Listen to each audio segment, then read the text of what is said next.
Sanibona bafethu uvane lo. So izolo ngabonile ama-comments regarding uMhawunkota eshiya Orlando Pirates. Babuzile abantu abaningi ukuthi okay, why did Orlando Pirates let go of uMonampule Saleng join i-Orbit College on a loan while we released umdlalo njengomHawunkota? Because uMhawunkota was one of those wingers ebesithembele kuyena kule season ezoqala. Yabo, why bemdedelile uNkota ahambe ayojoin iclub yale Saudi Arabia?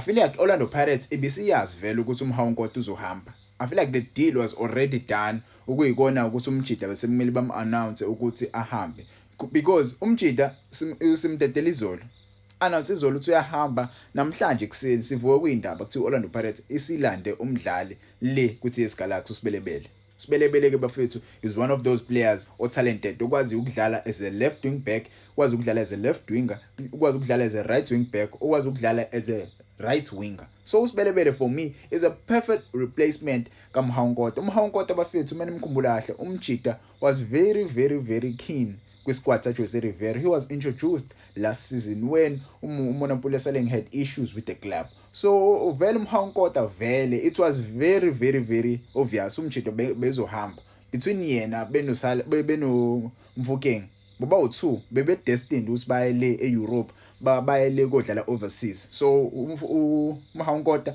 kwenzekile ukuthi hambe kuqala kwenzeka ukuthi uMfokeng angahambi, but ke angikhulumi kakhulu ngaloko, ngikhuluma ukuthi i-replacement kungabanga kuyena kuphela. Bakhona abanye abadlali for me abama perfect replacement for uMhawunkota.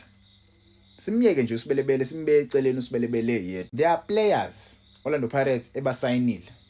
Angazi noma mhlawumbe abantu abaningi abamazi nomdlali lo bafethu uThembang Morim. Umsayina le kumaZulu uThembang Morim. Umjidi uyadlala ngempela bafethu. He was signed by Orlando Pirates. They already knew ukuthi vele uyahamba uMhawunkota. Bebengeke bamsayine uThembang Morim bebazi kahle ukuthi uMhawunkota ngibamdayisi. Ngokwami, for my understanding, they already knew. Yes, uSibelebele is there to to fight for this position, because I'm not saying uThembang Morim will fit abokule right wing position. Maybe they will try to convert Mfokeng adlale naka right, because we saw in the last game when Mfokeng scored that goal, he was playing as a right winger. You saw that pass from Osunapolis to Mfokeng. Mfokeng came from the right hand position. So maybe they may try to play Mfokeng as a right winger, or maybe Mfokeng might be sold naye overseas. Nobody knows, but right now they are trying to build a squad. They are trying to replace those who have left. I don't think Orlando Pirates ngalenza iphutha lokuthi ihambise umdlali ingenayo replacement. They saw that mistake ngosikhathi ku January. They let go of Gilberto.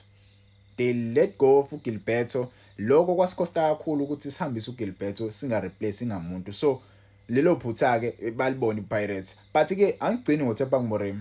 Thembang Morim is not a right winger nayo ephelele. Orlando Pirates einsukwini ezidlule, I think it was last week, Orlando Pirates baconfirmile ukuthi bampromotile lo mfana lo, bamnikeze i-first team contract uNeo Mokoena. uNeo Mokoena is a talented winger. He plays kwa right winger. So umjida ngempela bafethu uzoyinikeza leyo it fact Orlando Pirates. So far Orlando Pirates inama right wingers awu3 since ehambile uMhawunkota. Ubani? uThembang Morim, kubuNeo Mokoena, who is a youngster, 2003, mase kuba ulomjida lo Sibelebele, the new signing. So far those are three wingers. Yabo, I don't know about this guy. He's a right winger too.